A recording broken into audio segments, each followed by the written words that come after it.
Hi all, എല്ലാവർക്കും career മേക്കറിൻ്റെ പുതിയൊരു വീഡിയോയിലേക്ക് സ്വാഗതം. നമുക്കറിയാവുന്ന പോലെ ഈ കഴിഞ്ഞ ഫെബ്രുവരി 1 നമ്മുടെ ബഹുമാനപ്പെട്ട ധനമന്ത്രി നിർമ്മല സീതാരാമൻ ഭാരതത്തിൻ്റെ യൂണിയൻ ബഡ്ജറ്റ് അവതരിപ്പിക്കുകയുണ്ടായി. അപ്പോൾ ഈ യൂണിയൻ ബഡ്ജറ്റിനെ സംബന്ധിച്ച് കോമ്പറ്റേറ്റീവ് എക്സാം പോയിന്റ് ഓഫ് വ്യൂവിൽ അറിഞ്ഞിരിക്കേണ്ട ചില പോയിന്റുകളുണ്ട്, ചില വസ്തുതകളുണ്ട്, ചോദിക്കാൻ സാധ്യതയുള്ള കുറച്ച് ഫാക്റ്റുകളുണ്ട്. അപ്പം ഇവയെപ്പറ്റി ഡിസ്കസ് ചെയ്യുക എന്നുള്ളൊരു ലക്ഷ്യമാണ് ഈ ഒരു വീഡിയോയിലൂടെ ഉണ്ടാവുക. അപ്പം ബഡ്ജറ്റിൻ്റെ ഈ വർഷത്തെ, അതായത് ഈ വരുന്ന സാമ്പത്തിക വർഷത്തേക്കുള്ള ബഡ്ജറ്റിൻ്റെ ഡീറ്റെയിൽസും വിശദാംശങ്ങളും ഒക്കെ നോക്കുന്നതിന് മുമ്പ് ആദ്യം തന്നെ എന്താണ് budget, what is budget, budget കൊണ്ട് എന്താണ് ഉദ്ദേശിക്കുന്നത്? ബഡ്ജറ്റ് എന്ന് പറഞ്ഞാൽ ഇത്രേ ഉള്ളൂ, വരാനിരിക്കുന്ന സാമ്പത്തിക വർഷത്തിലേക്കുള്ള ഇൻകത്തിൻ്റെയും എക്സ്പെൻഡിച്ചറിൻ്റെയും, വരവിൻ്റെയും ചെലവിൻ്റെയും ഒരു എസ്റ്റിമേറ്റ് ഉണ്ടാക്കുക എന്നുള്ള ഒരു ലക്ഷ്യമാണ് എന്തിനുള്ള ബഡ്ജറ്റിനുള്ള. അപ്പോൾ എസ്റ്റിമേറ്റിനെ പറയുന്ന പേര് തന്നെയാണ് എന്ത്? Budget. An estimate four income and expenditure for the coming fiscal year. വരാനിരിക്കുന്ന സാമ്പത്തിക വർഷത്തിലേക്കുള്ള ഇൻകത്തിൻ്റെയും എക്സ്പെൻഡിച്ചറിൻ്റെയും ഒരു എസ്റ്റിമേറ്റ്. അതിനെയാണ് ബഡ്ജറ്റ് എന്നുള്ള ടേം കൊണ്ട് ഉദ്ദേശിക്കുന്നത്. അപ്പോൾ അങ്ങനെയാണെങ്കിൽ ബഡ്ജറ്റ് എന്നുള്ള ടേം നമ്മുടെ കോൺസ്റ്റിറ്റ്യൂഷനുള്ള ഒരു വാക്കാണോ എന്നുള്ള പോയിന്റ് ഇമ്പോർട്ടൻ്റ് ആണ്. മനസ്സിലാക്കി വെക്കേണ്ട പോയിന്റ്, ബഡ്ജറ്റ് എന്നുള്ള ടേം നമ്മുടെ കോൺസ്റ്റിറ്റ്യൂഷനിൽ മെൻഷൻ ചെയ്തിട്ടില്ല. It is not mentioned in our constitution. പിന്നെ എങ്ങനെയായിരിക്കും ബഡ്ജറ്റ് എന്നുള്ള ടേം കോൺസ്റ്റിറ്റ്യൂഷനിൽ പറഞ്ഞിട്ടുണ്ടാവുക? ബഡ്ജറ്റ് എന്നുള്ള ടേമിനെ പറ്റി കോൺസ്റ്റിറ്റ്യൂഷനിൽ പറയുന്നത് ഇങ്ങനെയാണ്: annual financial statement. Annual financial statement എന്നാണ് ബഡ്ജറ്റിനെ പറ്റി, അല്ലെങ്കിൽ ബഡ്ജറ്റ് അതേ കൺസെപ്റ്റിനെ പറ്റി കോൺസ്റ്റിറ്റ്യൂഷനിൽ വിശേഷിപ്പിച്ചിട്ടുണ്ടാവുക. ആനുവൽ ഫിനാൻഷ്യൽ സ്റ്റേറ്റ്മെന്റ് ഏത് ആർട്ടിക്കിളിലാണ് ഇങ്ങനെ പറഞ്ഞിട്ടുണ്ടാവുക? It is mentioned in article 112, 112 ആർട്ടിക്കിളിലാണ് ആനുവൽ ഫിനാൻഷ്യൽ സ്റ്റേറ്റ്മെന്റ് എന്നുള്ള ടേം യൂസ് ചെയ്തിട്ടുണ്ടാവുക. ബഡ്ജറ്റിന്റെ അതേ കൺസെപ്റ്റ് തന്നെയാണ് എന്ത്? Annual financial statement. ഓർത്ത് വെക്കേണ്ട പോയിന്റ് ഇതാണ്, ബഡ്ജറ്റ് എന്നുള്ള ടേം എവിടെ യൂസ് ചെയ്തിട്ടില്ല? ഇന്ത്യൻ ഭരണഘടനയിൽ യൂസ് ചെയ്തിട്ടില്ല. പകരം യൂസ് ചെയ്തിട്ടുള്ള ടേം എന്താണ്? Annual financial statement mentioned in article 112. ഇനി ബഡ്ജറ്റിനെ സംബന്ധിച്ച് ജനറൽ ആയിട്ട് അറിഞ്ഞിരിക്കേണ്ട ചില ഫാക്റ്റുകളുണ്ട്. അപ്പോൾ ബഡ്ജറ്റിനെ സംബന്ധിച്ച് ജനറൽ ആയിട്ടുള്ള ഫാക്റ്റുകൾ പറയുന്നതിന് മുമ്പ് ഏറ്റവും ലോങ്ങസ്റ്റ് ആയിട്ടുള്ള യൂണിയൻ ബഡ്ജറ്റ് അവതരിപ്പിച്ച ആൾ, അതായത് ഭാരതത്തിൻ്റെ ബഡ്ജറ്റിൽ ഏറ്റവും ദൈർഘ്യമേറിയ ബഡ്ജറ്റ് അവതരിപ്പിച്ച ആൾ ചോദിച്ചു കഴിഞ്ഞാൽ ആരാണ്? നമ്മുടെ ബഹുമാനപ്പെട്ട ധനമന്ത്രി നിർമ്മല സീതാരാമൻ തന്നെയാണ്. ഏത് വർഷമാണ്? 2020. 2020 2 മണിക്കൂറും 42 മിനിറ്റും 2 hours 42 minutes ആണ് ബഹുമാനപ്പെട്ട ധനമന്ത്രി അന്ന് അവതരിപ്പിച്ച ബഡ്ജറ്റിന്റെ ദൈർഘ്യം എന്ന് പറയുന്നത്. ഏറ്റവും ദൈർഘ്യമേറിയ ഭാരതത്തിലെ യൂണിയൻ ബഡ്ജറ്റ് ചോദിച്ചു കഴിഞ്ഞാലും 2020 അവതരിപ്പിക്കപ്പെട്ട ഈ ഒരു യൂണിയൻ ബഡ്ജറ്റാണ് 2 hours 42 minutes. അങ്ങനെയാണെങ്കിൽ ഈ കൊല്ലം അവതരിപ്പിക്കപ്പെട്ട ബഡ്ജറ്റിന്റെ ദൈർഘ്യം ജസ്റ്റ് മനസ്സിലാക്കി വെച്ചാൽ മതി. 1 hour 14 minutes, 1 മണിക്കൂറും 14 മിനിറ്റുമാണ് 2025-26 വർഷത്തിലേക്ക് അവതരിപ്പിക്കപ്പെട്ട ബഡ്ജറ്റിന്റെ ദൈർഘ്യം എന്ന് പറയുന്നത്. 1 hour 14 minutes. ഒരു 2 പോയിന്റ് അവിടെ പറഞ്ഞു. ഇനി ഏറ്റവും കൂടുതൽ തവണ ബഡ്ജറ്റ് അവതരിപ്പിച്ച ധനമന്ത്രി ആരായിരിക്കും? ആളെന്ന് പറയുന്നത് മൊറാർജി ദേശായി ആണ്. ഏറ്റവും കൂടുതൽ ബഡ്ജറ്റ് അവതരിപ്പിച്ചത് മൊറാർജി ദേശായി ആണ്. 10 തവണയാണ് അദ്ദേഹം എന്ത് ചെയ്തിട്ടുണ്ടാവുക? ബഡ്ജറ്റ് അവതരിപ്പിച്ചത്.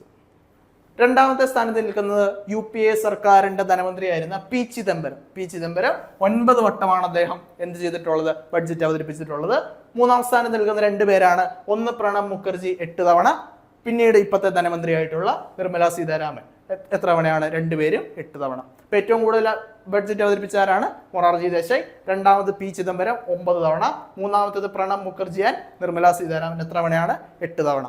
അപ്പം 8 തവണ എന്ന് പറയുമ്പോൾ നിർമ്മല സീതാരാമൻജിയുടെ പ്രത്യേകത എന്താണെന്ന് വെച്ചാൽ, ഇപ്പോഴത്തെ ധനമന്ത്രിയായിട്ടുള്ള നിർമ്മല സീതാരാമന്റെ 8ാമത് കോൺസിക്യൂട്ടീവ് ആയിട്ടുള്ള ബഡ്ജറ്റാണ് ഈ പറഞ്ഞ 2025-26 ഫിസ്ക്കൽ ഇയർ അല്ലെങ്കിൽ സാമ്പത്തിക വർഷത്തിലേക്ക് അവതരിപ്പിക്കപ്പെട്ടത്.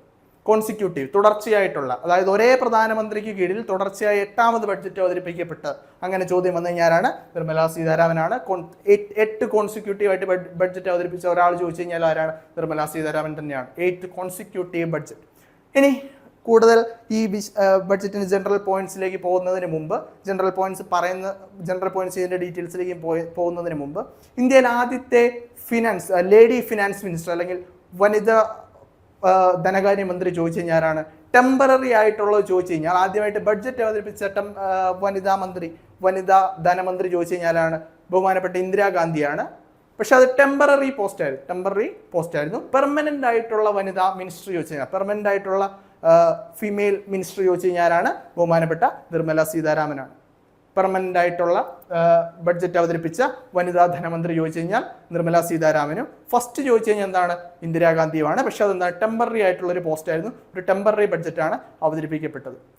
ഇത്രയും പോയിന്റ് കിട്ടിയെന്ന് വിശ്വസിക്കുന്നു. അങ്ങനെയാണെങ്കിൽ ആദ്യത്തെ ബഡ്ജറ്റ് അവതരിപ്പിച്ച ആൾ, ഫസ്റ്റ് ബഡ്ജറ്റ് വാസ്, ആരാണ് ആദ്യത്തെ ബഡ്ജറ്റ് അവതരിപ്പിച്ചത്? 1947 നവംബർ 26 RK ഷൺമുഖം ചെട്ടിയാണ് ഫസ്റ്റ് ബഡ്ജറ്റ് അവതരിപ്പിച്ചത്. സ്വതന്ത്ര ഇന്ത്യയുടെ ആദ്യത്തെ budget 1947 November 26 RK Shanmukham Chetty. ഇദ്ദേഹമാണ് ആദ്യത്തെ ധനകാര്യമന്ത്രി. അദ്ദേഹമാണ് ആദ്യത്തെ ബഡ്ജറ്റ് അവതരിപ്പിച്ചത്. ഇനി നമ്മൾ ഈ പറയുന്ന 2025-26 വർഷത്തിലേക്കുള്ള ആ ഒരു സാമ്പത്തിക വർഷത്തിലേക്കുള്ള estimate of income and expenditure, അതിനെയാണ് ബഡ്ജറ്റ് എന്ന് പറയുന്നത്. അപ്പം ഈ ഒരു ബഡ്ജറ്റിൻ്റെ തീം ഓഫ് ബഡ്ജറ്റ് 2025-26 ഏതാണെന്നുള്ള ഇമ്പോർട്ടൻ്റ് ആണ്. തീം ഈസ് സബ്കാ വികാസ് എന്നുള്ളൊരു തീമാണ്. ഡെവലപ്മെന്റ് ഫോർ ഓൾ എന്നുള്ള ഉദ്ദേശം വരുന്ന എന്നുള്ള മീനിങ് വരുന്ന അർത്ഥം വരുന്ന സബ്കാ വികാസ് എന്നുള്ളൊരു തീമാണ് ഈ തവണത്തെ ബഡ്ജറ്റിനുണ്ടാവുക. അപ്പോൾ ഫസ്റ്റ് ബഡ്ജറ്റ് ആരാണ്? RK ഷൺമുഖം ചെട്ടി. ഇനി മറ്റൊരു ഇമ്പോർട്ടൻ്റ് ആയിട്ടുള്ള പോയിന്റ് നമുക്കറിയാം, 2017 തൊട്ട് 2017 തൊട്ട് റെയിൽവേ ബഡ്ജറ്റും ജനറൽ ബഡ്ജറ്റും ഇൻറ്റിഗ്രേറ്റഡ് ആയിട്ടാണ് അവതരിപ്പിച്ചിട്ടുണ്ടാവുക.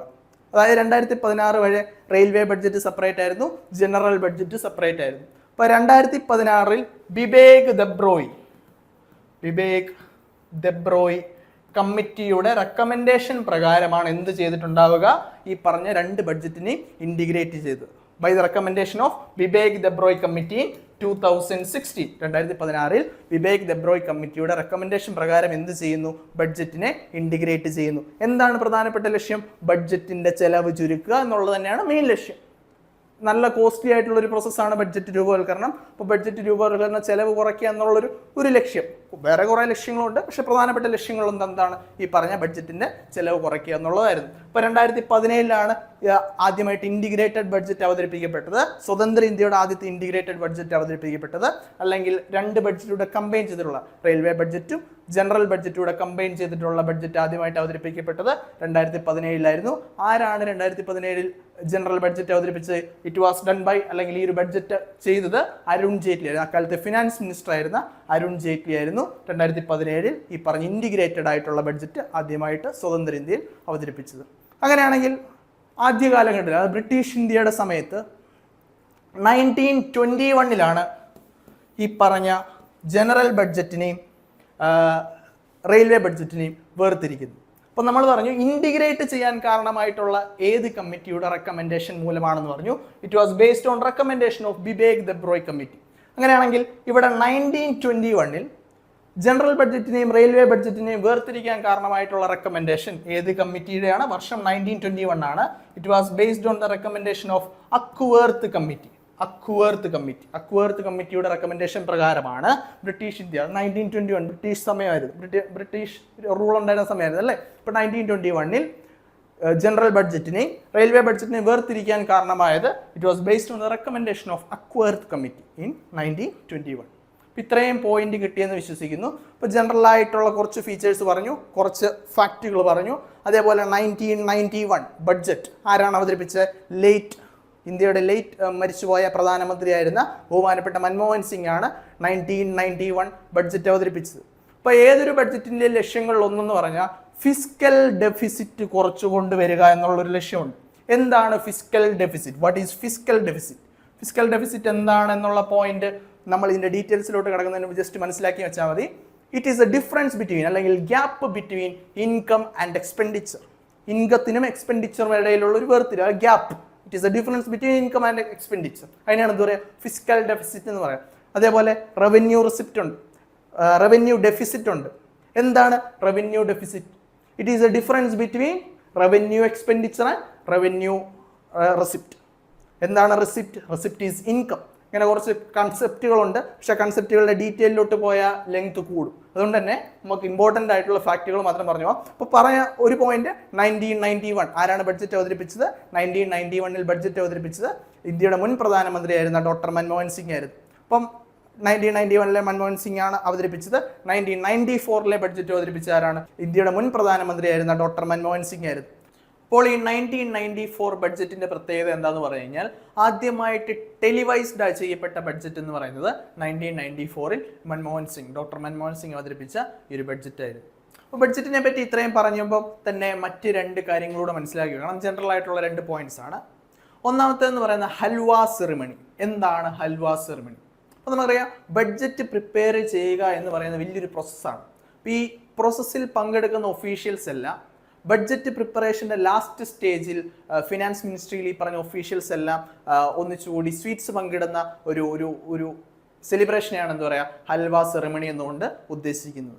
അപ്പോൾ ഹൽവ സെറിമണി എന്നുള്ള ആ ഒരു പോയിന്റ് കഴിഞ്ഞ് കഴിഞ്ഞാൽ പിന്നെ ഈ ബഡ്ജറ്റ് പ്രിപ്പറേഷനിൽ പങ്കെടുക്കുന്ന ഒഫീഷ്യൽസ് ഒക്കെ ഒരു ലോക്കിൻ പീരീഡ് എന്നാണ്, ലോക്കിൻ പീരീഡിലായിരിക്കും. എന്താണ് ലോക്കിൻ പീരീഡ് എന്നുള്ളത് ജസ്റ്റ് ഒന്ന് പറയാം. ലോക്കിൻ പീരീഡ് എന്ന് പറഞ്ഞാൽ ഇത്രേ ഉള്ളൂ, ഇന്ത്യയുടെ ഭാരതത്തിൻ്റെ എക്കോണമിയെ ബാധിക്കുന്ന കുറേ കൺസെപ്റ്റുകൾ അടങ്ങിയൊരു സാധനമാണ് ഈ ബഡ്ജറ്റ്. അപ്പോൾ ഈ ബഡ്ജറ്റിൻ്റെ കൺസെപ്റ്റ്സ് ലീക്ക് ആവാതിരിക്കുക എന്നുള്ളൊരു ലക്ഷ്യത്തോടു കൂടി ബഡ്ജറ്റ് പ്രിപ്പയർ ചെയ്ത ഒഫീഷ്യൽസിൻ്റെ കമ്മ്യൂണിക്കേഷൻസ് ഒരു ഷോർട്ടർ പീരീഡിലേക്ക്, ഒരു ചെറിയ പീരീഡിലേക്ക്, എപ്പോഴാണ് ബഡ്ജറ്റ് അവതരിപ്പിച്ച് കഴിയുന്നവരെ ജസ്റ്റ് ഒന്ന് കമ്മ്യൂണിക്കേഷൻസ് ഒക്കെ കട്ട് ചെയ്യുന്ന ആ ഒരു പീരീഡ് ഓഫ് ടൈമിനെയാണ് എന്ത് പറയുക ലോക്കിൻ പീരീഡ് എന്നുകൊണ്ട് ഉദ്ദേശിക്കുന്നത്. ഇപ്പം നമുക്ക് അറിയാം, നിലവിൽ പേപ്പർലെസ് ബഡ്ജറ്റുകളാണ്. 2021-22 സാമ്പത്തിക വർഷം തൊട്ട് പേപ്പർലെസ്, അതായത് ഈ ഫോമിലേക്ക് ബഡ്ജറ്റ് മാറുകയും ടാബ്ലറ്റിലാണ് ബഡ്ജറ്റ് പ്രസന്റ് ചെയ്യുക. അതുകൊണ്ട് തന്നെ ഇപ്പോൾ ലോക്കിൻ പീരീഡ് കുറഞ്ഞു വന്നിട്ടുണ്ട്. Lock in period of officials has been reduced. കാരണം എന്താണ്, ഇപ്പോൾ പേപ്പർലെസ് ബഡ്ജറ്റാണ്.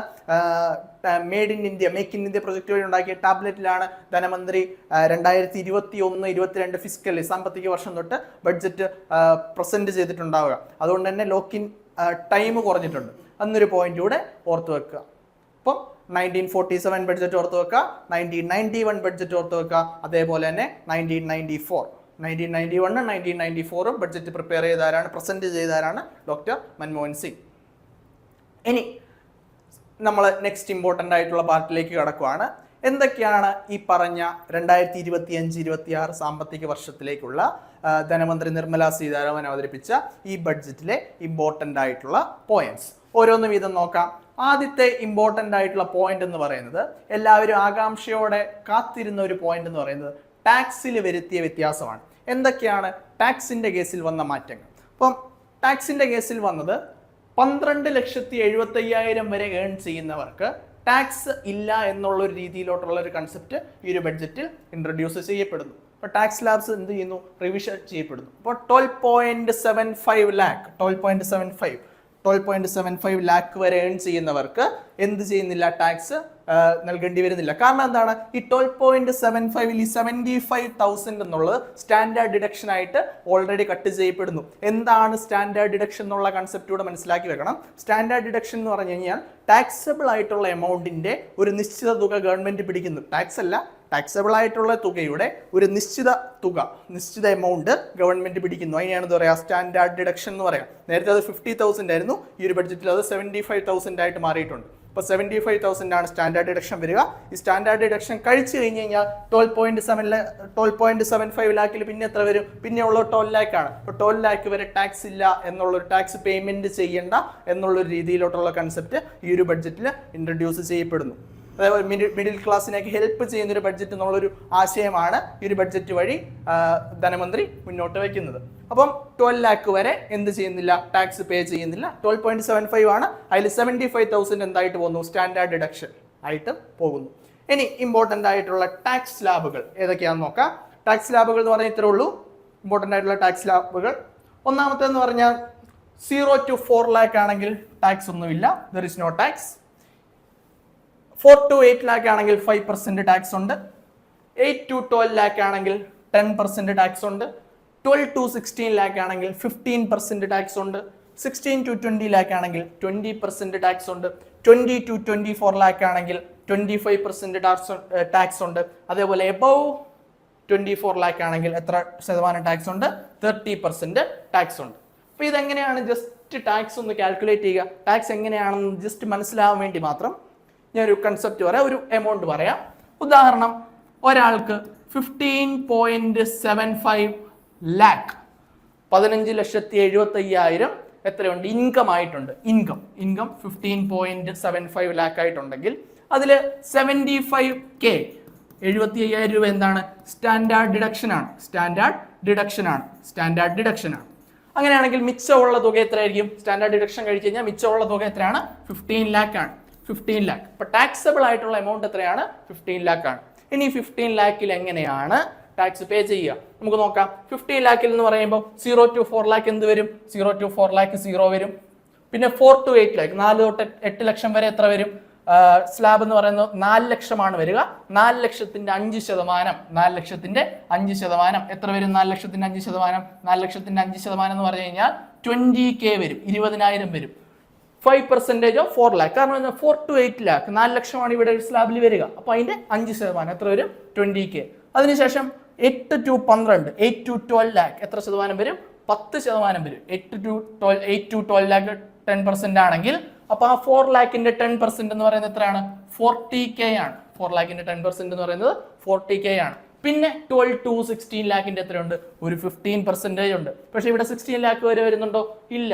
എത്ര വരുന്നത്? 15 ലാക്കാണ്. അപ്പോൾ ഓൾറെഡി 12 ലാക്ക് വരെ നമ്മൾ കൺസിഡർ ചെയ്തു. 12 ലാക്ക് വരെ കൺസിഡർ ചെയ്തു. പിന്നെ ഒരു 3 ലാക്ക് കൂടെ വരണം. പിന്നെ ഒരു 3 ലാക്ക് കൂടെ വന്നു കഴിഞ്ഞാൽ മാത്രമേ എന്ത് വരുള്ളൂ? ഈ പറഞ്ഞ 15 ലാക്ക് ആവുള്ളൂ. 3 ലാക്ക് വരാനുണ്ട്. അപ്പൊ ഈ 3 ലാക്ക് വരാനുണ്ട്. ഈ 3 ലാക്കിന്റെ എത്ര വരും? 3 ലാക്കിന്റെ 15% വരും. 3 ലാക്കിന്റെ 15% വരും. അത് എത്ര വരും? That will be equal to 45K. Percentage ഒന്നും ഞാൻ ചെയ്യുന്നില്ല. എത്രയായിരിക്കും? 3 ലാക്കിന്റെ 15%, 45K വരും. ശരിയാണല്ലോ? അങ്ങനെയാണെങ്കിൽ ഇവിടെ വരുന്ന ടോട്ടൽ എമൗണ്ട് എത്രയായിരിക്കും? 20K ഉണ്ട്, 40K ഉണ്ട്, 45K ഉണ്ട്. ടോട്ടൽ ടാക്സ് ആയിട്ട് അടയ്ക്കേണ്ടത് എത്രയാണ്? 105 60K പ്ലസ് 45K 105,000 1,05,000. ഇതാണ് ടാക്സ് ആയിട്ട് പോകുന്ന എമൗണ്ട്. പക്ഷെ ഇത് മാത്രമാണോ? അല്ല. ചെറിയ തോതിൽ എന്തുണ്ട്? ഒരു സെസ് കൂടെ വരുന്നുണ്ട്. Cess, central excise and service duty. അപ്പം ഈ ഒരു സെസ് എമൗണ്ട് കൂടെ വന്നു കഴിയുമ്പോൾ മാത്രമേ എന്ത് ടാക്സ് പൂർണ്ണമാവുള്ളൂ. ഇവിടെ ഇപ്പോൾ 105,000 എന്ന് പറഞ്ഞൊരു എമൗണ്ട് കിട്ടി. എങ്ങനെയാ? 20K plus 40K plus 45K. പിന്നെ എന്തുണ്ട്? പിന്നെ ഈ പറഞ്ഞ തുക, അതായത് ഈ പറഞ്ഞ 1,05,000 സെസ് എന്ന് പറഞ്ഞു കഴിഞ്ഞാൽ ഇറ്റ് വിൽ ബി 4% ഓഫ് 105,000. അപ്പോൾ 4% ഓഫ് 105,000 എന്ന് പറഞ്ഞാൽ എത്രയാണ്? Which will be equal to 4,200 ആണ്. അങ്ങനെയാണെങ്കിൽ പേ ചെയ്യുന്ന ടോട്ടൽ ടാക്സ് എത്രയായിരിക്കും? Which will be equal to 105,000 plus 4,200 എത്ര വരും? 109,200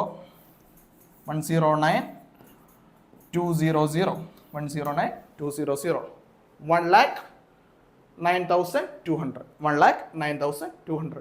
ഇതെന്താണ്? ഇത് സെസ് ആണ്. കാൽക്കുലേറ്റ് ചെയ്ത് കിട്ടിയ എമൗണ്ടിന്റെ 4% സെസ് ആണ്. ചെറിയ തോതിൽ ആദ്യം ഈ പറഞ്ഞ ടാക്സ് ലാബ് വെച്ചുള്ള കാൽക്കുലേഷൻസ് നടത്തുന്നു. എത്രയാണോ ഇവിടെ 4 ലാക്കിന്റെ 5%, 4 ലാക്കിന്റെ 10%, പിന്നെ മിച്ചമുള്ള 15 ലാക്കിൽ മിച്ചം എത്രയാണ്? 3 ലാക്ക്. 3 ലാക്കിന്റെ 15%, അതാണ് 45K. ഇത് 3 ആഡ് ചെയ്യുന്നു. 3 ആഡ് ചെയ്തിട്ട് എന്താണ്? ഒരു നിശ്ചിത ശതമാനം എന്താണ്? സെസ് ആയിട്ട് കൂടെ ഉണ്ട്. അപ്പൊ ഈ ആഡ് ചെയ്ത് കിട്ടിയതിന്റെ 4% എത്രയാണ്? 4,200 which will be equal to മൊത്തത്തിൽ എത്രയാണ്? 1,09,200. അപ്പൊ ഇങ്ങനെയാണ്. ജസ്റ്റ് ഒരു എക്സാമ്പിൾ പറഞ്ഞാണ്. ഇപ്പൊ ടാക്സ് ലാബുകൾ മറന്നുപോലെ 0 to 4 ലാക്ക് ആണെങ്കിൽ ടാക്സ് ലാബ് ഇല്ല. ടാക്സ് ലാബ് നില്ലാണ്. പിന്നെന്താണ്? 4 to 8 ആണെങ്കിൽ 5% വരും. 8 to 12 ആണെങ്കിൽ എന്ത് വരും? 8 to 12 ആണെങ്കിൽ 10% വരും. 12 to 16 ആണെങ്കിൽ എന്ത് വരും? 15% വരും. 16 to 20 ആണെങ്കിൽ എന്ത് വരും?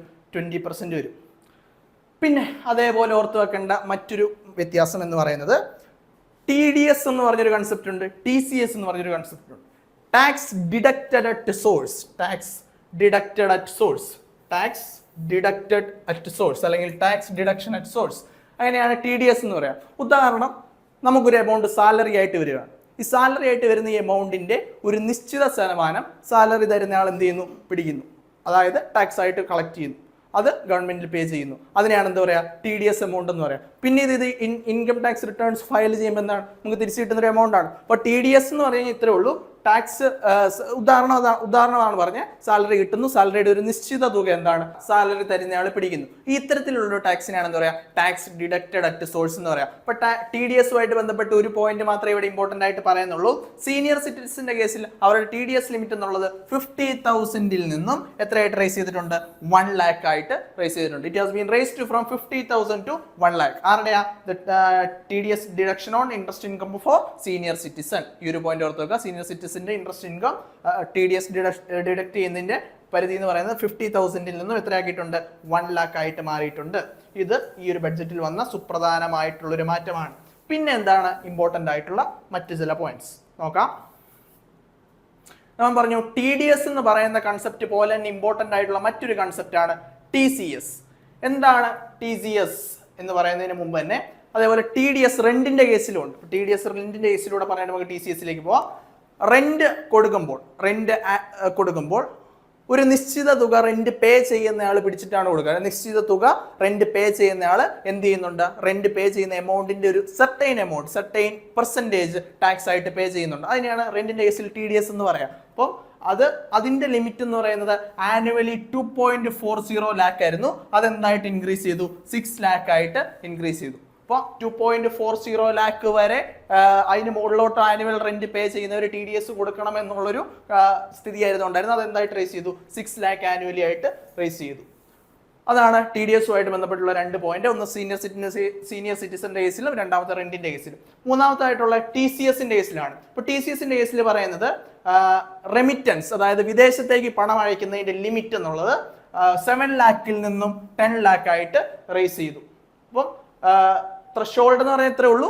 എമൗണ്ട് ഒരു മിനിമം എമൗണ്ട് ഉണ്ട്. ആ മിനിമം എമൗണ്ട് TCS അടയ്ക്കേണ്ട മിനിമം എമൗണ്ട് എന്ന് പറയുന്നത് നേരത്തെ 7 lakh ആയിരുന്നു. ആ 7 lakh മാറി എന്തായി TCS അല്ലെങ്കിൽ ടാക്സ് കളക്റ്റഡ് അറ്റ് സോഴ്സ് എന്നുള്ളത് 7 lakh. അതിന്റെ പരിധി 7 lakh നിന്ന് എന്തായിട്ട് മാറുന്നു 10 lakh ആയിട്ട് മാറുന്നു. ഇതും ഇമ്പോർട്ടന്റ് ആയിട്ടുള്ള പോയിന്റ് ആണ്.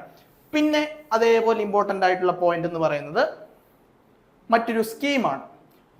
വനിതാ സംരംഭകരെയും അതേപോലെ SC/ST വിഭാഗങ്ങളിൽപ്പെട്ട സംരംഭകരെയും പ്രോത്സാഹിപ്പിക്കുക എന്നുള്ള ലക്ഷ്യത്തോടു കൂടി ഗവൺമെന്റ് എന്ത് ചെയ്യുന്നു, കുറച്ച് ഫിനാൻഷ്യൽ ആയിട്ടുള്ള ഹെൽപ്പ് ചെയ്യുന്നു. അപ്പൊ മൊത്തത്തിൽ ഒരു 2 കോടി 2 crore റുപ്പീസ് ആണ് ഇതിന്റെ കേസിൽ പറയാം.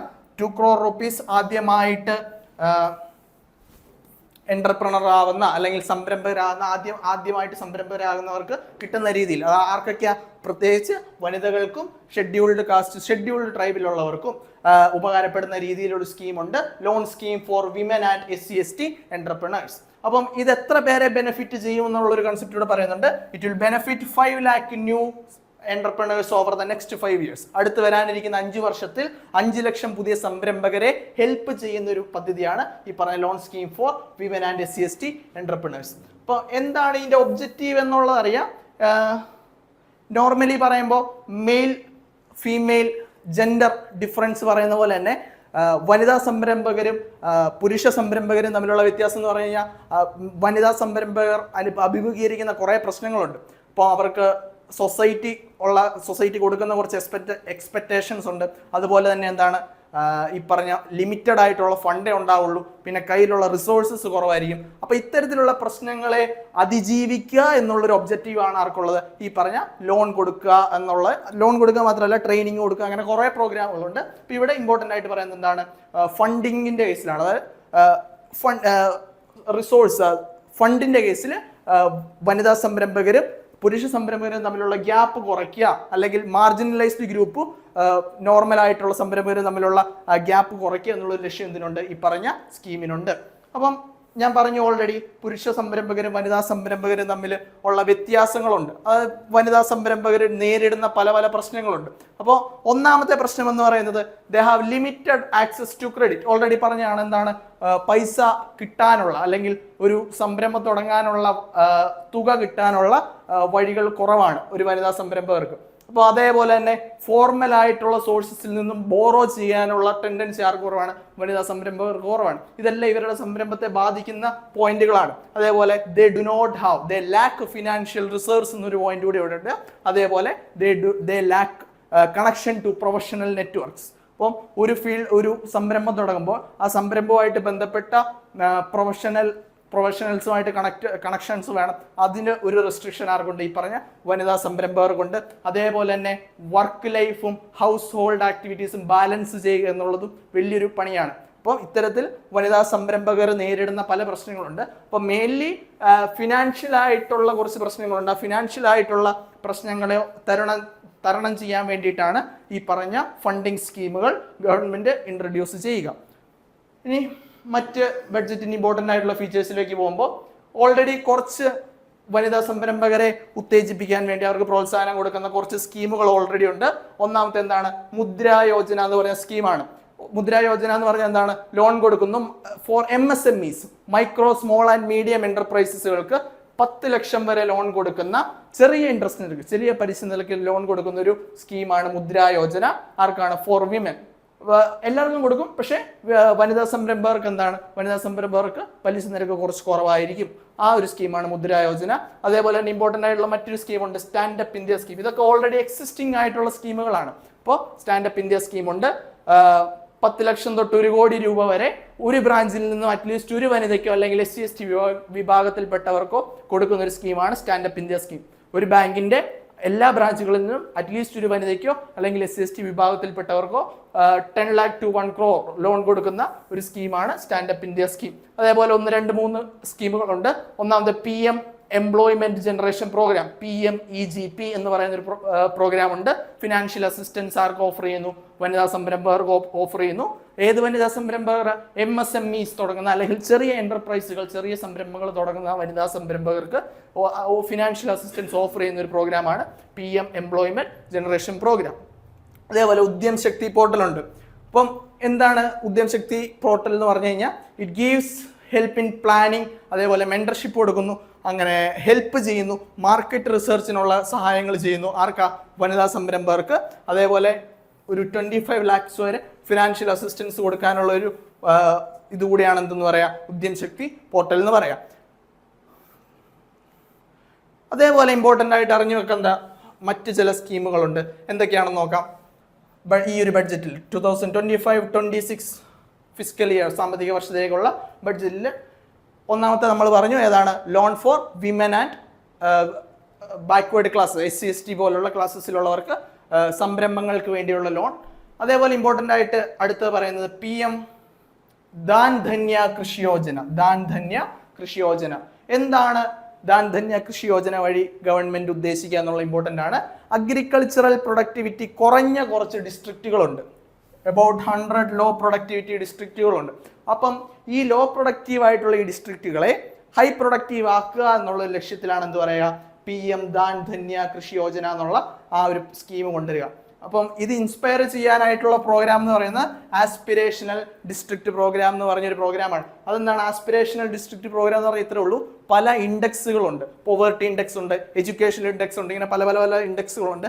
ഈ ഇൻഡെക്സുകളിലൊക്കെ താഴേക്കിടയിൽ നിൽക്കുന്ന ഡിസ്ട്രിക്റ്റുകളെ, ജില്ലകളെ ഈ ഇൻഡെക്സുകളിൽ മുകളിലേക്ക് എത്തിക്കുക എന്നുള്ള രീതിയിൽ NDA ഗവൺമെന്റ് ഇൻട്രൊഡ്യൂസ് ചെയ്തൊരു പ്രോഗ്രാമാണ് ആസ്പിരേഷണൽ ഡിസ്ട്രിക്ട് പ്രോഗ്രാം. അപ്പം ഈ ഒരു പ്രോഗ്രാം പോലെ തന്നെ ഇതിൽ നിന്നുള്ള ഇൻസ്പിറേഷൻ ഉൾക്കൊണ്ടുകൊണ്ടാണ് ഈ ലോ പ്രൊഡക്ടിവിറ്റി ഡിസ്ട്രിക്റ്റുകളെ, അഗ്രികൾച്ചറിൽ ലോ പ്രൊഡക്റ്റീവ് ആയിട്ടുള്ള ഡിസ്ട്രിക്റ്റുകളെ ഹൈ പ്രൊഡക്റ്റീവ് ആക്കുക എന്നുള്ള രീതിയിൽ PM ദാൻ ധന്യ കൃഷി യോജന ഇൻട്രൊഡ്യൂസ് ചെയ്യപ്പെടുക. അപ്പൊ എന്തൊക്കെയാണ് ദാൻ ധന്യ കൃഷി യോജനയിൽ മെയിൻ ആയിട്ട് പറയുക? It promote sustainable agriculture. Sustainable ആയിട്ടുള്ള അഗ്രികൾച്ചറിനെ പ്രൊമോട്ട് ചെയ്യുന്നു.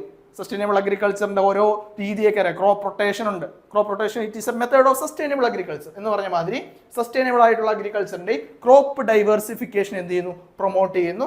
പിന്നെ പഞ്ചായത്തും ബ്ലോക്ക് പഞ്ചായത്തും പോലുള്ള തലങ്ങളിൽ എന്താണ്?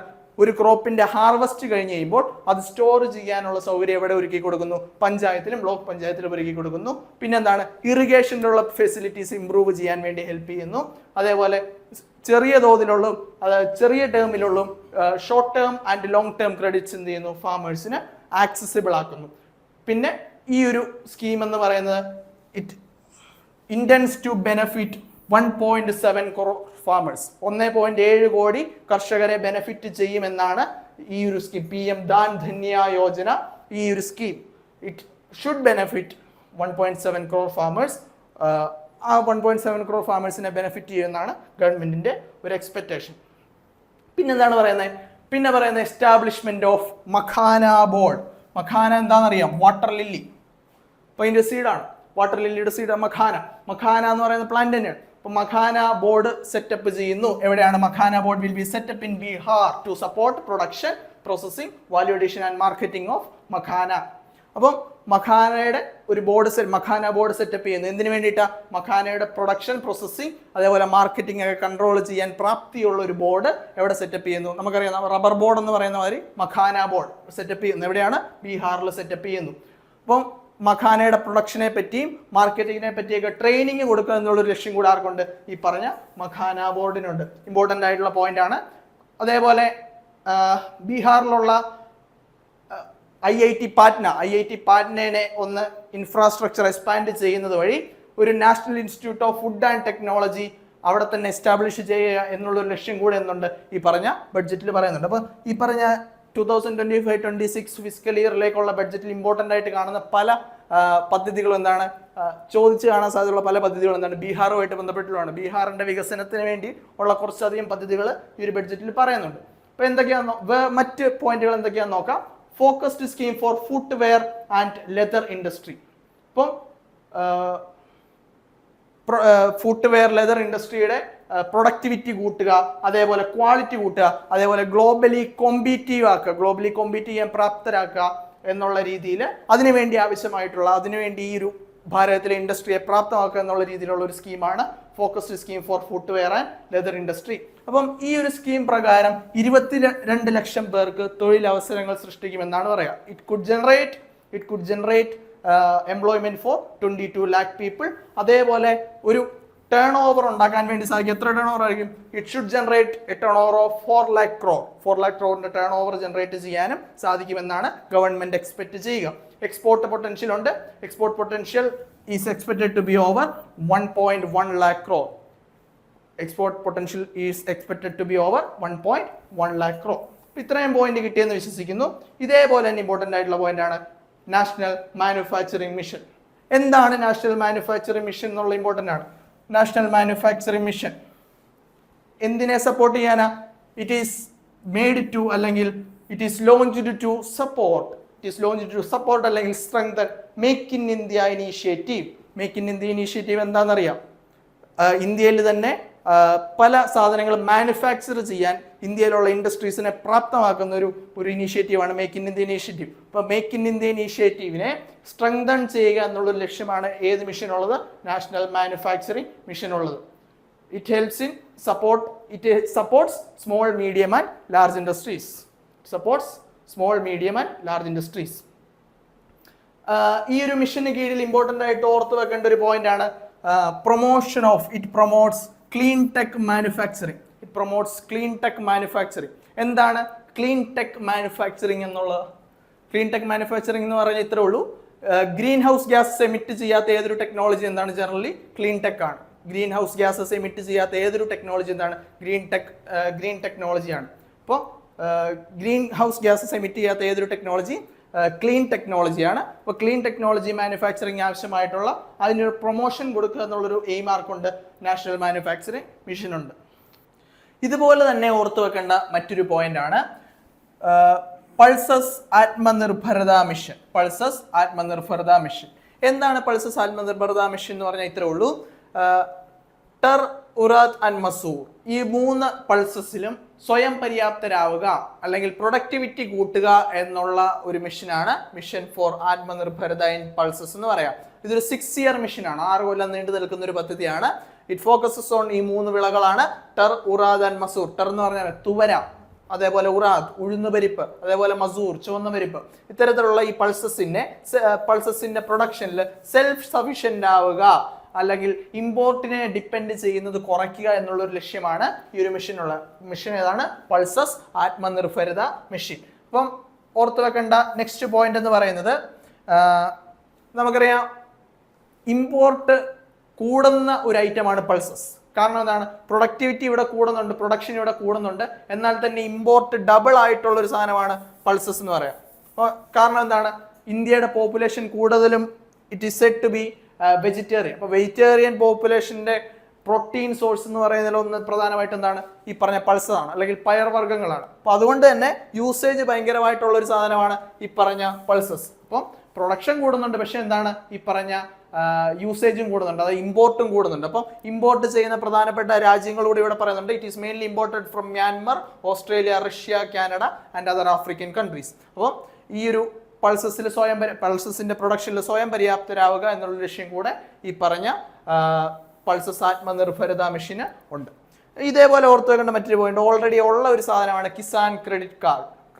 Kisan credit card KCC. എന്താണ് കിസാൻ ക്രെഡിറ്റ് കാർഡ്?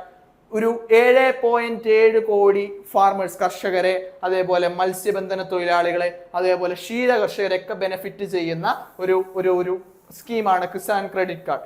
എന്താണ് കിസാൻ ക്രെഡിറ്റ് കാർഡ് കൊണ്ടുള്ള ഗുണം? അഗ്രികൾച്ചർ മേഖലയിലുള്ളവർക്ക് സമയാസമയങ്ങളിൽ ഒരു നിശ്ചിത തുക ക്രെഡിറ്റ് ആയിട്ട് ലഭിക്കുന്നു. എന്തിനു വേണ്ടിയിട്ട്? For agricultural activities.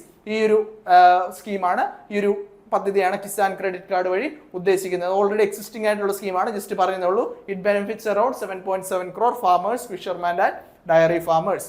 പിന്നെ മറ്റ് ഇമ്പോർട്ടൻ്റ് ആയിട്ടുള്ള പോയിന്റുകളിലേക്ക് പോവാം. എഡ്യൂക്കേഷനെ സംബന്ധിക്കുന്ന അതേപോലെ ഇൻഫ്രാസ്ട്രക്ചറുമായിട്ട് ബന്ധപ്പെട്ട് ഈ ഒരു ബഡ്ജറ്റിൽ പറയുന്ന പോയിന്റുകൾ എന്തൊക്കെയാണെന്ന് നോക്കാം. National centres for excellence for skilling. യൂത്തിനെ ഗ്ലോബൽ ഓപ്പർച്യൂണിറ്റിയിലേക്ക് അടുപ്പിക്കുക, അല്ലെങ്കിൽ ഗ്ലോബൽ ഓപ്പർച്യൂണിറ്റി യൂത്തുമായിട്ട് പരിചയപ്പെടുത്തുക എന്നുള്ള രീതിയിൽ യൂത്തിനെ അതിന് പ്രാപ്തരാക്കുക, ഗ്ലോബൽ ഓപ്പർച്യൂണിറ്റി വന്ന് ഗ്രാബ് ചെയ്യാൻ പ്രാപ്തരാക്കുക എന്നുള്ള രീതിയിൽ there is centre willing to establish 5 national centres for excellence. അതേപോലെ ഇമ്പോർട്ടൻ്റ് ആയിട്ടുള്ള പോയിന്റ് എന്താണ്? ആർട്ടിഫിഷ്യൽ ഇന്റലിജൻസ് ആവശ്യമായ ആർട്ടിഫിഷ്യൽ ഇന്റലിജൻസിനെ പറ്റിയുള്ള പഠനത്തിന്, അല്ലെങ്കിൽ എഡ്യൂക്കേഷണൽ ആർട്ടിഫിഷ്യൽ ഇന്റലിജൻസ് യൂസ് ചെയ്തുകൊണ്ടുള്ള പഠനത്തിന് അറൌണ്ട് 500 crores ആര് വകയിരുത്തുന്നു? ഗവൺമെന്റ് ഈ ഒരു ബഡ്ജറ്റിൽ വകയിരുത്തുന്നു. അതേപോലെ ഇമ്പോർട്ടൻ്റ് ആയിട്ടുള്ളതാണ് IIT-യുടെ ഇൻഫ്രാസ്ട്രക്ചറിലെ എക്സ്പാൻഷൻ. IIT-യുടെ ഇൻഫ്രാസ്ട്രക്ചറിലെ എക്സ്പാൻഡ് ചെയ്യുന്നത് വഴി 6500 അധികം സ്റ്റുഡൻറ്റുകളെ ഉൾക്കൊള്ളാൻ സാധിക്കുമെന്നുള്ള രീതിയിലുള്ള പദ്ധതിയാണ് ഈ ഒരു ബഡ്ജറ്റിൽ പറഞ്ഞിട്ടുണ്ടാവുക. To expand infrastructure of IIT such that it can include more than 6500 students more. പിന്നെ ഇമ്പോർട്ടൻ്റ് ആയിട്ട് പറയുന്നത് സ്കിൽ ഡെവലപ്മെന്റ് ഇനീഷ്യേറ്റീവ്സ് ആണ്. സ്കിൽ ഡെവലപ്മെന്റ് ഇനീഷ്യേറ്റീവ് എന്ന് പറയുന്നത് ATL ഇമ്പോർട്ടൻ്റ് ആണ്. Atal tinkering labs, science technology അതേപോലെയുള്ള കുറച്ച് സാധനങ്ങൾ ഫോക്കസ് ചെയ്യുന്ന ലാബുകളാണ് അടൽ ടിങ്കറിംഗ് ലാബ്സ് എന്ന് പറയാം. അപ്പോൾ 50,000 അടൽ ടിങ്കറിംഗ് ലാബ്സ് സെറ്റപ്പ് ചെയ്യും. എന്തിനു വേണ്ടിയിട്ടാണ്? ടു ഫോസ്റ്റർ അല്ലെങ്കിൽ ടു എൻഹാൻസ് ലേണിംഗ് ആൻഡ് ഇന്നോവേഷനും ഇൻക്രീസ് ചെയ്യാൻ വേണ്ടി 50,000 അഡൽ ടിങ്കറിംഗ് ലാബ്സ് സെറ്റ് ചെയ്യും എന്നുള്ളൊരു മിഷനോട് ഏത് ബഡ്ജറ്റിൽ പറയുന്നുണ്ട്? ഈ പറഞ്ഞ ബഡ്ജറ്റിൽ പറയുന്നുണ്ട്. പിന്നെ അതേപോലെ interest free loans four state infrastructure development. അപ്പോൾ 1.5 ലക്ഷം കോടി രൂപ ഒരു 50 വർഷത്തേക്ക് ഇൻട്രസ്റ്റ് ഫ്രീ ലോൺസ് ആയിട്ട് സ്റ്റേറ്റിന് കൊടുക്കും. എന്തിനു വേണ്ടിയിട്ടാണ്? സ്റ്റേറ്റിന്റെ ഇൻഫ്രാസ്ട്രക്ചർ ഡെവലപ്പ് ചെയ്യാൻ വേണ്ടിയിട്ട് എന്നുള്ളൊരു കാര്യം കൂടെ ഈ ഒരു ബഡ്ജറ്റിൽ പറയുന്നുണ്ട്. പിന്നെ പറയുന്നത് asset monetisation plan for new project. പുതിയ പദ്ധതികൾക്ക് വേണ്ടിയുള്ള അസറ്റ് മോണിറ്റൈസേഷൻ പ്ലാൻ എന്ന് പറയുന്നത് എന്തായിരിക്കും? ഉപയോഗശൂന്യമായിട്ട് കിടക്കുന്ന പല അസറ്റുകളും ഉണ്ടാവും. ആ പല അസറ്റുകളെ ഉപയോഗമുള്ള രീതിയിലേക്ക് വാർത്തെടുക്കുക എന്നുള്ള ഒരു പ്ലാനിനെയാണ് എന്താ പറയുക? അസറ്റ് മോണിറ്റൈസേഷൻ പ്ലാൻ എന്ന് പറയാം. അപ്പം ഉപയോഗശൂന്യമായി കിടക്കുന്ന കുറച്ച് അസറ്റുകളെ പുതിയ പ്രൊജക്റ്റുകളിലെ പുതിയ പ്ലാനുകളായിട്ട് മാറ്റുക എന്നുള്ളൊരു പദ്ധതിയും കൂടെ ഒരു ബഡ്ജറ്റിൽ പറയുന്നുണ്ട്. ഏത് പീരീഡിലാണ്? Four period 2025 to 2030. അതിന് വേണ്ടിയിട്ട് 10 ലക്ഷം കോടി രൂപ ഈ ഒരു പ്രൊജക്റ്റിലേക്ക് ആര് ഇൻവെസ്റ്റ് ചെയ്യുന്നു? ഗവൺമെന്റ് ഇൻവെസ്റ്റ് ചെയ്യുന്നു. പിന്നെ പറയുന്നത് ജൽജീവൻ മിഷനാണ്. ഇപ്പോൾ ജൽജീവൻ മിഷന്റെ 100% കവറേജിന് വേണ്ടിയിട്ട് കുറച്ച് തുക ആര് വകയിരുത്തുന്നു? ഗവൺമെന്റ് വകയിരുത്തുന്നു. പിന്നെ അർബൻ ഹൗസിംഗ് ചലഞ്ച്, അതേപോലെ അർബൻ ഫണ്ടിങ് ചലഞ്ച് ഒക്കെ ഉണ്ട്. അപ്പോൾ അത് അവിടെ നിൽക്കട്ടെ. നമുക്ക് ഇമ്പോർട്ടൻ്റ് ആയിട്ടുള്ള മറ്റൊരു പോയിന്റിലേക്ക് പോവാം. Revamp for PM Svanidhi scheme. എന്താണ് PM സ്വാൻ നിധി സ്കീം കൊണ്ട് ഉദ്ദേശിക്കുന്നത്? PM street vendor Atmanirbhar Nidhi scheme. PM street vendor Atmanirbhar Nidhi scheme. ഇതാണ് PM സ്വാൻ നിധി സ്കീം. അപ്പം എന്താണ് സ്വാനിധി സ്കീം കൊണ്ട് ഉദ്ദേശിക്കുന്നത്? It was launched in 2020 launch ചെയ്തൊരു പദ്ധതിയാണ് PM Svanidhi scheme, street vendor Atmanirbhar Nidhi scheme. അപ്പം സ്ട്രീറ്റ് വെൻഡേഴ്സിന്, അതേപോലെ വഴിയോര കച്ചവടക്കാർക്കൊക്കെ ഒരു നിശ്ചിത തുക ലോണായിട്ട് കൊടുക്കുക എന്നുള്ള collateral free asset വെച്ചല്ലാണ്ട് collateral free ആയിട്ടുള്ള ലോൺ കൊടുക്കുക. എബൌട്ട് 80,000 റുപ്പീസാണ് പറയുക. അത് കൊടുക്കുക എന്നുള്ളൊരു ലക്ഷ്യം ആർക്കുണ്ട്? ഈ പറഞ്ഞ PM സ്വനിധി സ്കീമിനുണ്ട്. ഈ സ്കീമിനെ ഒന്ന് എൻഹാൻസ് ചെയ്യുക എന്നുള്ളൊരു ലക്ഷ്യം കൂടെ ഏത് ബഡ്ജറ്റുണ്ട്? ഈ പറഞ്ഞ 2025-26 ബഡ്ജറ്റുണ്ട്, ഈ ഒരു സാമ്പത്തിക വർഷത്തിലേക്കുള്ള ബഡ്ജറ്റിലുണ്ട്. പിന്നെ കുറച്ച് ലൈഫ് സേവിങ് ആയിട്ടുള്ള ഡ്രഗുകളെയൊക്കെ കസ്റ്റംസ് ഡ്യൂട്ടിയിൽ നിന്നും ഇറക്കുമതി തീരുവയിൽ നിന്നും എന്ത് ചെയ്യുന്നു? എക്സംപ്റ്റ് ചെയ്യുന്നു. അതേപോലെ ക്യാൻസറിനെതിരെ പോരടിക്കാനുള്ള ക്യാൻസറിനെതിരെയുള്ള കുറച്ച് ഡ്രഗുകളുണ്ട്, ക്യാൻസറിനെതിരെ യൂസ് ചെയ്യുന്ന ഡോക്ടേഴ്സ് പ്രിസ്ക്രൈബ് ചെയ്യുന്ന കുറച്ച് ഡ്രഗുകളുണ്ട്. അതേപോലെ ലൈഫ് സേവിങ് ആയിട്ടുള്ള കുറച്ച് ഡ്രഗുകളുണ്ട്. ഇതിനൊക്കെ എന്ത് ചെയ്യുന്നു? ചിലതിനെ കസ്റ്റംസ് ഡ്യൂട്ടിയിൽ നിന്ന് എക്സംപ്റ്റ് ചെയ്യുന്നു, ചിലതിൻ്റെ കസ്റ്റംസ് ഡ്യൂട്ടി എന്ത് ചെയ്യുന്നു? കുറയ്ക്കുന്നു. അപ്പോൾ അത്രയും കാര്യങ്ങൾ ഓർത്ത് വെക്കുക. പിന്നെ ഷിപ്പ് മാനുഫാക്ചറിങ് ആവശ്യമായിട്ടുള്ള ഇൻപുട്ടുകളുടെ കമ്പോണൻസിൻ്റെ എന്താണ്? കസ്റ്റംസ് ഡ്യൂട്ടി കുറച്ചുകൊണ്ടുള്ള അല്ലെങ്കിൽ കസ്റ്റംസ് ഡ്യൂട്ടി കസ്റ്റംസ് ഇറക്കുമതി തീരുവയിൽ നിന്നും ഒഴിവാക്കുന്നു. എത്ര കൊല്ലത്തേക്ക് കൂടിയാണ്? For another 10 years. എന്തിനു വേണ്ടിയിട്ടാണ്? To promote domestic ship building. Domestic ship building promote ചെയ്യുക എന്നുള്ള ലക്ഷ്യമാണ് customs duty exemption for ship manufacturing വഴി ഉദ്ദേശിക്കുക. അതേപോലെ ഇമ്പോർട്ടൻ്റ് ആയിട്ടുള്ള മറ്റൊരു പോയിന്റ് എന്ന് പറയുന്നത്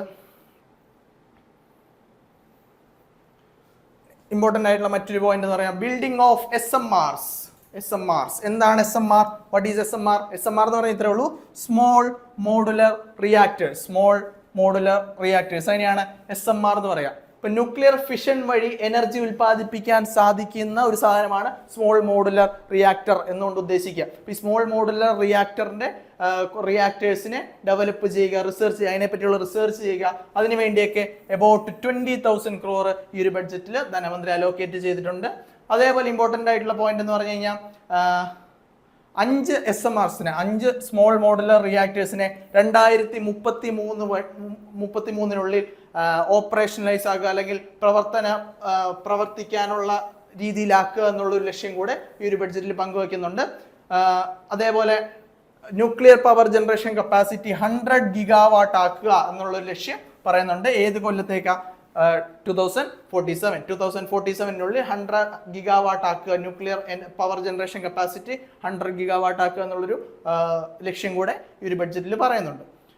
ഇതിനു വേണ്ടിയിട്ട് ഈ ഒരു SMR അല്ലെങ്കിൽ ന്യൂക്ലിയർ റിസർച്ചിനൊക്കെ വേണ്ടിയിട്ട് ടെക് റിസർച്ചിന് വേണ്ടിയിട്ട് IITസിലും ഇന്ത്യൻ ഇൻസ്റ്റിറ്റ്യൂട്ട് ഓഫ് സയൻസിലൊക്കെ കുറേ ഫെലോഷിപ്സ് കൂടെ ഈ ഒരു ബഡ്ജറ്റിൽ അനൗൺസ് ചെയ്തിട്ടുണ്ട്.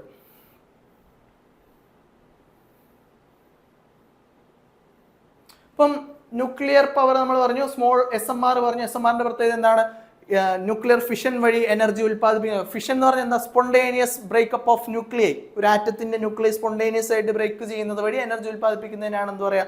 ന്യൂക്ലിയർ ഫിഷൻ എന്ന് പറയാം. അപ്പൊ ന്യൂക്ലിയർ ഫിഷന്റെ ഗുണം എന്താ പറയുക? It is A zero emission clean energy source. Green house ഗ്യാസിന്റെ എമിഷൻ നടക്കാത്തതുകൊണ്ട് തന്നെ ഇതെന്താണ്? Zero emission clean energy source ആണ്.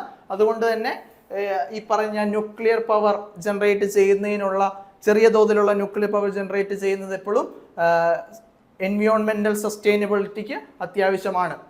അപ്പം അതേപോലെ ഇമ്പോർട്ടൻ്റ് ആയിട്ടുള്ള പോയിന്റ് എന്ന് പറയുന്നത്